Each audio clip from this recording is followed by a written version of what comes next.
Greetings. Welcome to ITR Live. I'm your host, Chris Hagenow. We are here in the Hendrickson Library at the Institute for the Preservation of Western Civilization at ITR World Headquarters. We have a special guest today. We have Sarah Curry joining us to talk all things local government. Welcome, Sarah. I'm so glad you can say that intro. I could never say it I've gotten better at it. I was joking with John. It's starting to roll a little bit better. Yeah, I couldn't do that. So this is you've been up here, but as we grow into the new space, this truly is the Hendrickson Library, and we really are trying to empower John to build out the Institute for the Preservation of Western Civilization. It's a mouthful, but I think it works. And did you read any of the book of the week? No, but I was going to say I see the book of the week is downstairs. Yeah, no, it's a real thing, and we're really excited about it. My reading is more on Curious George and Peppa Pig these days, so maybe one day I'll get there. I do like Peppa Pig. Just promise me that your home will have no Caillou in it. No, but the kids don't call it petrol anymore. They do say that's all right. No Caillou. I can't handle it. Okay, so you're here. So John and I yesterday went through national election results. We talked a lot about some of the implications for Iowa state legislative results. And as I think most of our folks listen to, that listen, they flipped the ballot over. And on the other side of the ballot was a bunch of other stuff. Judges, constitutional amendments, and then I think all the way at the end, am I right? All the way at the very end of the ballot, you had some other local measures that were on the ballot. The most important things on that ballot. And they actually, those aren't on there in order of importance, at least in my mind, because I think these giant bond referendum are slightly more relevant to the average voter than the ag extension folks or the hospital board of trustees. Maybe I'm wrong, but... I guess the way I look at it, everyone's going crazy about Trump and Harris and all that. I'm like, yeah, but what affects your daily life is at the very bottom of that ballot, and that's what I was focused on. So I'm not the most popular person on election night because I was going through, look at this bond, look at this bond. Right. But it was still exciting. Yeah, but it was. And we joke about that, but I know that if you are there, we're gonna get into it in a minute. If you had a large bond election, that can get people pretty fired up. And maybe not as much as the presidential election, but some of these were really expensive. Yeah, and going to cost people a lot. So, for example, Lamar's, I saw that they had a bond on the ballot, and the school district flat out said if you live in a house of $250,000, it's going to raise your property taxes. I mean, hundreds of dollars. Yeah. A month, more. It was crazy. I mean, good for the school district. They had a website. You could type in your house value and see how much it was going to be. But I think it went up $2.52. Wow. Wow. Yeah. So really, really a big deal in a lot of these communities. So I want to set the stage for this a little bit because we're now at the first time that I think our law is fully implemented. Is that all of these bond measures have to be put on the ballot in November on the general election, correct? No, they just have to be in November. So we had them all in November last in 2023. But there were still a few that they made it in March last year because the law wasn't passed until May. Right. So this is the first full 12 months that we've only had one bond decision. Yes. So November bond elections. Yep. And so there's a lot of them on here, and we'll get into this. I'm going to ask you a question. I'm going to put you on the spot. And I probably should have. And if you don't know the answer, that's perfectly fine. This was not in our pre-production meeting. No, we actually didn't have a pre-production meeting. Are there more of these decisions on the ballot in November now or less? Has this law impacted how many? Has this law or just the heightened scrutiny over bond decisions limited the number of these that have been proposed? Not really, no. Okay, that was what I thought the answer was. No, there was, I believe, I've been looking at a lot of numbers lately, so I might be off on a few of these. I think we had 43 last November, and so that was a little mixed because we had March in there too. But this year we had 48. So next November we'll see. So statewide, 48 bond referendums covering 59 different counties. And so I think you had something 82% of the state's population. Yep. Because a lot of our population centers had something on the ballot. Dallas County, Waterloo. I mean, there were a lot of areas that at least had some decision to make on these things. Yeah, Des Moines actually squeaked out this time. They didn't have anything. Yeah. So that's a high number. So what the results were, how many passed, how many failed? 20 passed. Yeah. And I, in government, you can never just have something really simple. So all of the bond measures and all of the property tax increase measures had to pass with a margin of 60% or more. The only exception to that was Waterloo. Mm-hmm. And that they're just a unique situation, but they only had to pass theirs by 50% because it's revenue bonds. But for all intents and purposes, you had to reach a 60% threshold. And that's always been the case. Always been the case. Yes. Now, I will tell you, almost all of them, not all of them, almost did hit 50%. Yeah. But only 20 hit that 60%. Yeah. I read through this in your report because we just published this. You just published it. I don't take any credit for it. I read it before it went up, but I can't take any credit for it. Hey, you caught a typo. Good for you. Yeah. I create more than I find most days. Any takeaways from the kinds of projects that passed versus failed? Because I didn't really see anything. There's a lot of athletic complexes. There's a lot of rec centers. There's a lot of things that look like wants versus needs on here. But, I mean, did anything jump off at you on this? Because it didn't to me. No, not really. The schools, yeah, we've got the gamut, secure entries to gymnasiums, to building more rec centers, to new fire departments and stuff. And it just, and there wasn't really any type of trend as far as, we've had a lot of taxes, our property taxes have grown a lot recently, so they voted it down. No, that's not the case either when we look at population growth and stuff. So I really think, it's just very unique to the community, and it's just the feelings within that community. There's a couple communities in here where I can make some educated guesses onto why the result is the way it is, but overall, there's no trend. There's no magic number that I can say, if you had this, this, and this, it was going to fail or pass. Similarly, I don't see anything that would look like it's geographical either. Or, no. If you're in a property rich district, you are more likely to pass. I'm trying to find some trends, which at some level it's a little bit maybe encouraging that there's not, because that means to me people are maybe taking an honest look at these one at a time as they come up. I'm looking at the size of the project, and I don't see any real trends there. I mean, you had the Waterloo pass, but again, it only had to get 50. But, Okoboji was the second largest one. It passed. Marshalltown, third largest one, passed. And then let's 3 just failed. look So at, it's all over the place. And let's look at Marshall County, for example. Not a really populated county. They had the city. It's medium for Iowa. Iowa. All right, so they had State Center. Okay. You're talking about, okay, I see where you're going with this, yeah. So their bond passed. They had it last year, Right. it passed. East Marshall, West Marshall, and Marshalltown school districts all had bond referendums, so that county's divided up into multiple school districts. Right. 2 out of the 3 school districts had their bond fail, and 1 passed. And so that's interesting. how do you analyze that? Looking at Page County, this one's kind of interesting. A few years ago, they passed a bond to build a jail.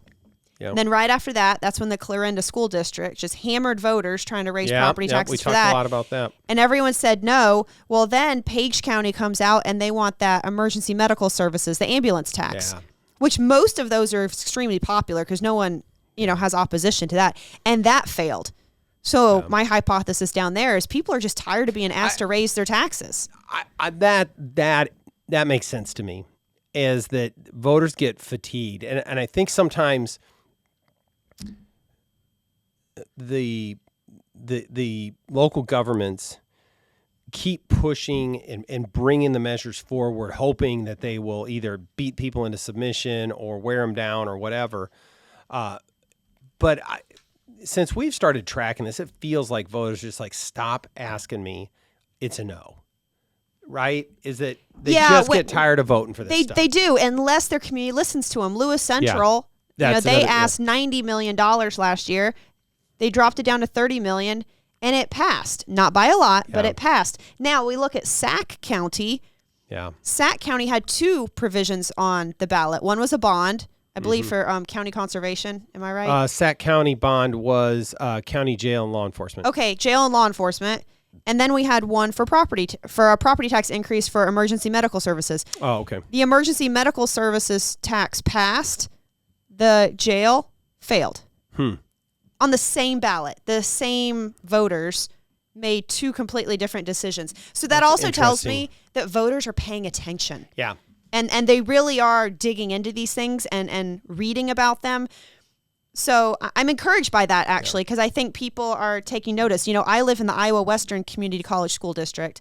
Yeah, so you were the one community college. We were the only community college on there, and normally these things pass. They wanted to spend $55 million building like a diesel mechanic place. It failed. I'm personally happy about that because they spend a lot of money, and out of my property tax bill, they're a big chunk. I was expecting it to pass, though. Yeah. Because there was no one like organized in opposition to it. And the community colleges kept sending us text messages and postcards and everything. And I'm surprised. I guess people are really just like, stop. I'm tired of paying money. I think the concept of spending is what drives taxes is finally taking hold. At least I'm going to be optimistic and believe that. Well, we don't have any measurable on this, but I do feel like we have been successful in raising awareness of what's going on. Certainly in areas of the state that we've been able to at least just raise awareness. These things are on here, and that they cost a lot of money. The one that John and I were talking about yesterday was in Dallas County. And if you happen to live in the city of Waukee, you were getting hit twice. You had a proposed aquatic center in the city of Waukee, and then the Dallas County Criminal Justice Building. That was about $100 million for the 2 of those. They both failed. So if you are a property tax conscious voter in the city of Waukee, you had a pretty good night the other night. Any other ones of these that kind of jumped? I know I was kind of tracking Waverly wanted to build a swimming pool just because I think you and I both are fairly anti-swimming pool / aquatic center, or at least taxpayer funded. Right. Oh, yes. I love going to the swimming pool, but not if my taxes have to pay for it. That's Boone, right. They had a rec center. Yeah. That one passed. Lawton Bronson School District, they brought a bond last November, and then they upped the price, and it failed again. So I think the message, I'm already seeing it from local elected officials. They're already coming out and saying, well, we'll just have to try again, and we'll just have to do something different. And that's such a disrespect for the taxpayer. Yeah. Like they've spoken. Yeah. Leave them alone and do something else or go back to the drawing board. Like, I don't know what's going to happen in Dallas County. Are they going to bring the bond back next November? Are they going to try to pay for it out of reserves and try to figure something out so it's not on the property taxpayer? I don't know. They put quite a bit on my back as a property taxpayer last year. I hope they don't plan on raising the rates again. What the responsible thing to do is, in my mind, and we talked about this similar to the experience in Polk County when they needed to do everything with criminal justice in the historic courthouse, is you look at it and you come back with a better plan that's maybe not quite as expensive and honor the taxpayer by taking a second look. Do we absolutely need this? Do we need this now? And are we coming up with a responsible plan to the taxpayers? And I'm not even 100% sure that they hadn't already done it in Dallas County, but the simple fact that they put that right on the heels of other bond measures and a property tax increase, I, as a voter, because I'm a Dallas County voter, no, not now. And if you needed it that bad, you didn't prioritize your other spending. That was my take. So I'm just, and can I just say, it's so nice to look at it in one big picture, because I think that helps bring awareness to it as well, just to see, what communities are talking about it. Another one that really surprised me, Polk City. They wanted to build, I think, bicycle trails. And it failed. Yeah, So anyway, trails. it's I struggle with bonding for the horizontal infrastructure kind of stuff too, but that's neither here or there. Well, anyway, so things that I thought were going to pass didn't. Things that I might thought were going to pass did. So I think it's just kind of all over the place. I'm going to put you on the spot again. Oh, here we go. Yeah. Well, I got two more things on this bonding before we move on to the EMS though that I want to get your take on. Anything I didn't notice anything that jumped off the page at me with regard to turnout. It all seemed kind of in the same sort of window of people showing up to vote and working their way down to the ballot. Did anything really hop out at you on that? Yeah. Oh, okay. Sorry.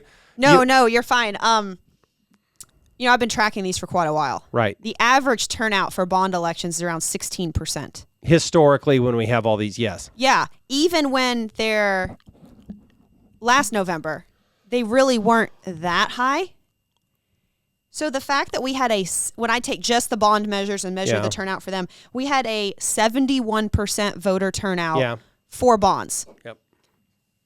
This is a big decision. This is on your property tax bill for 20 years. You should have 70% voter turnout to make these decisions. And I don't want to get greedy, but I almost feel like bonds should only be on general election years every other year instead of every year, because I think voter engagement and discussion is so important. When you have 3% voter turnout making a decision and signing a community up for a decade or 2 decades of property tax increases, that's not fair. Nope. And, the elections we have in March and September now, they're not bonds, but they're still property tax increases. You got farmers in the field, you got kids on spring break. In September, everyone's going back to school and it's harvest. It's not fair. People don't know. They're not paying attention. So that's to me, that was really exciting. We had 71% voter turnout, a lot of engagement. And I don't know if it changed the outcome of some of these, but I think at least more people had a voice and they know what their community is doing. And that's ultimately the most important thing. Yep. I agree, and that's a great take. Okay, and so I think last time in here I talked about how much work you've had to put into figuring out which of these decisions are on the ballot ahead of time, because it's not published anywhere. You might see it in a local newspaper or a Facebook, but you had to do the hard work of contacting all 99 county auditors, asking them what's on the ballot so that we could catalog it. It is not published anywhere by the state or Secretary of State or LSA or any of those people aren't publishing it, and yet still had one of these measures where they didn't tell you one of them, right? Didn't you tell me that? Yeah, There's one that I was some. A surprise to you. Yeah, I was like, because oh these man, county I missed election it. officials couldn't even answer the question of what's on the ballot in their own county. In their defense, I do ask them. So the law says at 40 days before the election, that's when you should have everything. And I ask them on day 40. I am sure this school district probably waited until day 39 or late on day 40. And so I'm going to give them the benefit of the doubt there. But, one other thing that we have that no one else has, the turnout numbers. Yeah. The Secretary of State doesn't even report these. Well, I'm getting to that. So I had to go pull that too. But anyway, so there was one. So if you go to our website and you see the article from before the election to after the election, there's some on there that weren't there before, and that's just because I didn't get them. I got to go on my own rant. I think it is absurd. It is borderline unconscionable that a voter in a particular district could find out 40 days before an election that they're going to be asked to vote on one of these kinds of measures. You have folks that run for the legislature that announce a year and a half out that they are going to run to build a campaign so that they can get elected. And that the city can go and try and encumber their taxpayers with huge sums of debt and almost do it at the last minute. Now, look, if you're paying attention and you're going to the council meetings, all that, you probably know. But that has to be made official far sooner than 40 days before an election. Or you could live in Shelby County and go to the county auditor's website, which they haven't updated in years because they just linked to the Secretary of State's website. And if you're a voter in that community, you have no idea what's going on. We have to do better. And it's antiquated, and putting some notice in the bottom of the legal notices in your local weekly newspaper is not enough notice. So that I have a real problem with. I have a problem that it's hard to find this, to work through it. And my other thing that we now want to get to is the reporting of the results is inadequate, right? Yeah.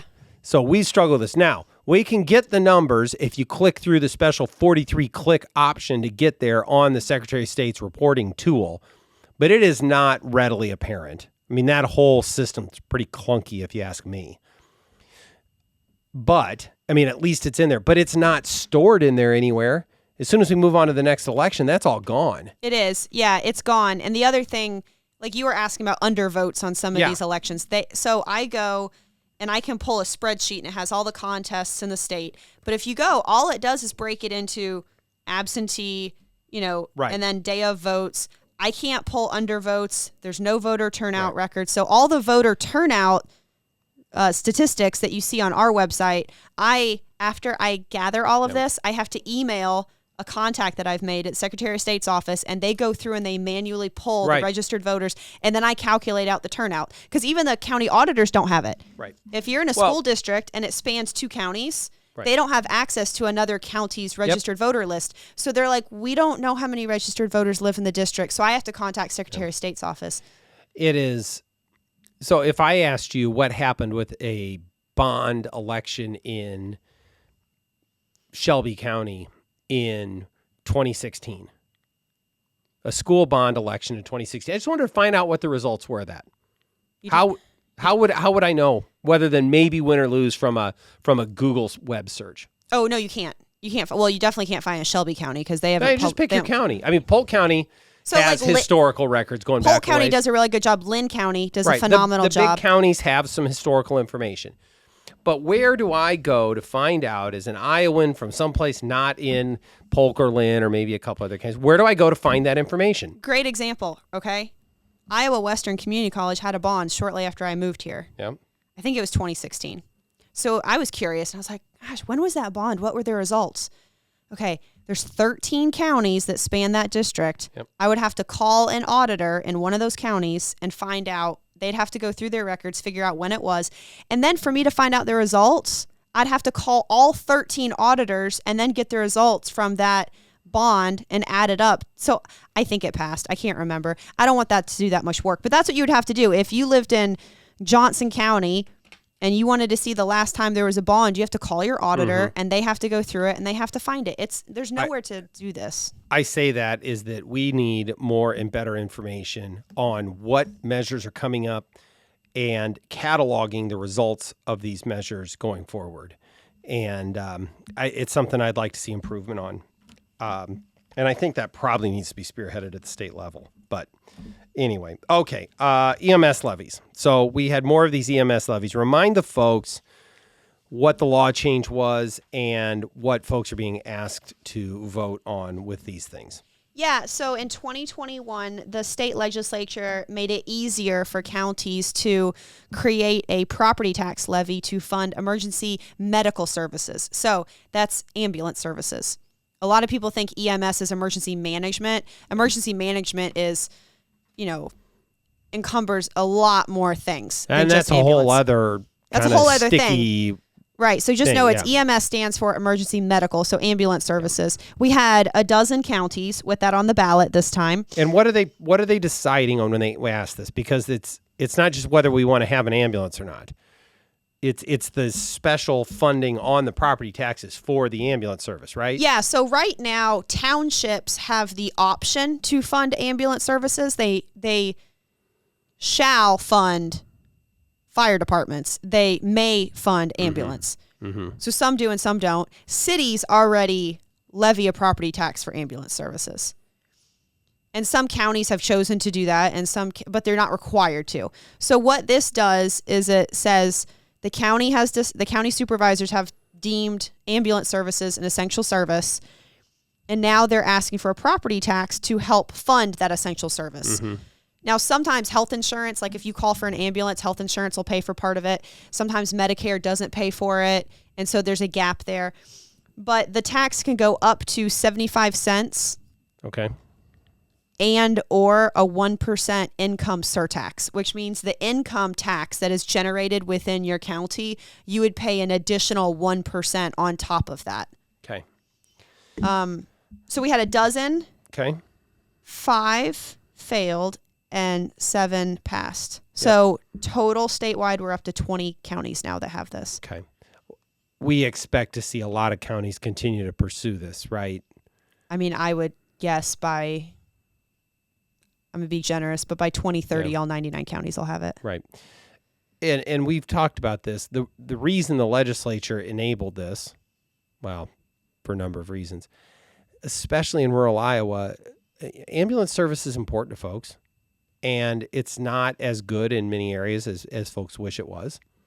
And this was an attempt at a solution to help folks, if they wanted to locally, pin it to taxes, and they're usually their property taxes, and fund the service. So it's interesting. I think there's some other policy decisions that flow downstream from all of this that we may have to wrestle with in the future.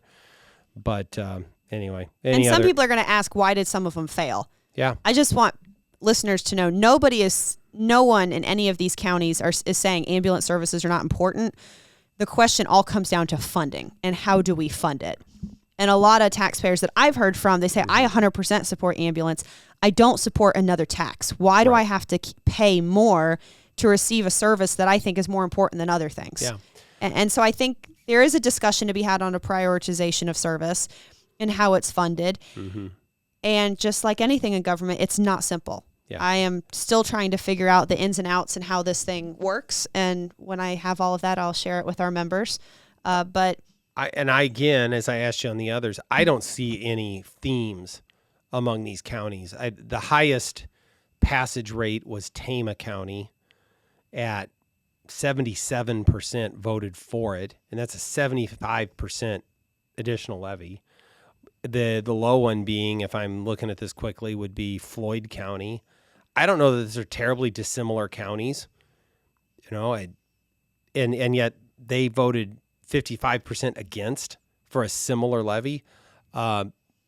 It's folks paying attention to those counties. You don't know what's the background on property taxes. We can go to itrlocal.org and probably learn some other things, but maybe folks are just tapped out in Floyd County and just aren't ready to sign up for that. I don't know. And here's the unfortunate thing about these EMS levies. These are not mandated to be on the November ballot. These counties chose to put it in November. Yep. So I expect to see the ones that failed on in March. And because of the lower turnout in March, I expect them all to pass. Yep. Which is unfortunate because the voters have already spoken. Right. But the powers that be are saying, we want this. We don't care what the voters say. We're just going to keep going. So I am going to track that, not because I don't support ambulance services and not because I don't think these counties have a good argument, because they need to respect the taxpayer. So I agree. I think that's a great point. And I'm actually now going to circle back a little bit to the bond discussion with what you've termed the repeat offenders, and we've talked about this. And I kind of I thought this was a good place to kind of conclude a little bit, but repeat offenders, what do you mean by that? They have asked for property tax increases or bonds recently in the last 18 months, and then they're asking for it again this election. So our repeat offenders, how'd that go on Tuesday night? Oh, I haven't added them up yet because I just pulled it. That's okay. You. 10 out of our 17 repeat offenders failed. Okay. Any notables on that list, or people that had really been aggressive in going back to the well? Lewis Central is one that Lewis Central, but I understand that. I mean, they dropped it by a third. That makes a lot of sense. I am really surprised that Garner Hayfield Ventura School District just passed a renewal of their PEPL. Yeah. So they're keeping property taxes high, and now they have a bond, which will also cost them more money. Marshalltown and Martinsdale St. Mary's, in March, they reauthorized. Mm-hmm. So their PEPL. So they're keeping property taxes high, and now they also have bond measures on there. those taxpayers are going to see a lot. Like they are going to see a very, very big increase when their next budget is drawn up from their school districts. Yeah. So if I'm reading this right, the folks that had a bond proposal, it failed and they came back again. And setting aside the PEPL ones for a minute, the only one that tried to go back again was Lewis Central that passed. The rest of them had a bond proposal, put it on the ballot, it failed. They came back again this week, failed again, right? No, Underwood's passed. Where's Underwood on here? It's on the back page. Oh, you're right. But if you look at Underwood's outstanding debt, yeah, they only have $2 million in outstanding debt. So actually, I think it was a blessing in disguise. Their bond it died last year. That gave them an extra year to pay down more of their debt. They might not actually have a property tax increase from that. The Dave Stanley approach to it's like, or Dave Ramsey. Or I'm sorry, I said Dave Stanley. Yeah. Yes, well, I'm sure that's what Dave Stanley would have had to say too, but Dave Ramsey is what I actually had in my mind. But anyway. And West Fork Community School District, theirs passed. They came back with the exact same amount, but again, their outstanding debt isn't terribly high. But yeah, Marshalltown, I mean, they are $20 million outstanding debt. They renewed their PEPL property tax levy to keep it high, and then voters just passed a $57 million bond. That community is going to see a very big property tax increase, but they all chose it. You got to pay the bill. It all sounds good to some of these folks when you think about the new stadium or the new whatever they get. And I can't remember what theirs was for, but you're right. But it's which one? Underwood, is that what she said? No, Marshalltown. Oh, Marshalltown. Sometimes I feel like it gets to be a lot, doesn't manna just falls from the sky. No, someone has to pay for it. It has to come from somewhere. I'm not very good at the sort feature on here, but the table at itrfoundation.org in your article is sortable. You can sort it by amount, approval amount, voter turnout, all these things. And so I had been playing around here and got it out of order. But what your notes say on Marshalltown was, in addition to the middle school audiovisual system to middle school and elementary, and remodel portions of Franklin Field. And I think that was actually a pretty big chunk of that. Okay. Was a secondary stadium that they used to use. I don't know if that's the number one. I don't remember, but it was. Well, there's athletic. There's always something in there, it seems like, for athletics. So that's the thing. I mean, it's important to pay attention because people in that community are going to have higher property tax bills for 20 years now. Yep. And they made the decision. They chose it. I mean, almost 70%, 68.6% of people voted in support of that. So at least we had significant voter turnout there. They can't complain at their elected officials because they voted it in, right? Yeah. So anyway, so it's interesting to see that kind of stuff. So again, there's no trend. There's no big takeaways, but I feel like sometimes we try to oversimplify elections and say, oh, it's because of X or it's because of Y. And sometimes it's just unique and it's just the way it is. Yeah, I think that's right. I think that's a really good point. And I think in some way I am heartened by the fact that there's no trends on it. It's just folks in local communities making decisions for what works best for them. And whether they have all the information we wish they had all the time, well, we're trying to fix that. But yeah, I think it's good. It's more turnout, more folks making informed decisions. We are going the right direction on that stuff. So, well, good. That's kind of all I had planned for today. So thank you. We're going to be doing this again. Look, this is sort of the foundation of what happened. Now we're going to move into actually doing the thing of talking to folks in these local communities because, okay, the bonding part's done, but now we're moving into property tax season. Yeah. And that's right around the corner. So, of these folks that just got elected, they're going to be building these budgets and planning what they're going to do with your property tax burden. Yeah, so let's look at Marshalltown School District, Marshall County right there. What if their county supervisors decide to increase their property taxes by a few cents? Yeah. And what happens if the city they're living in raises it by a few cents? So remember, it's a compounding effect. Yep. And so if I'm a taxpayer in that community, I'm keeping a really close eye because if my county property taxes go up 10%, I'm seeing like $1,000 changes to my property tax. And that's huge. It is huge. And it's those things that are just that creep that is driving so much of the frustration of voters on that. So maybe where I'll close with for today is, okay, this is what happened on bonds in your community if you had one, or EMS levy.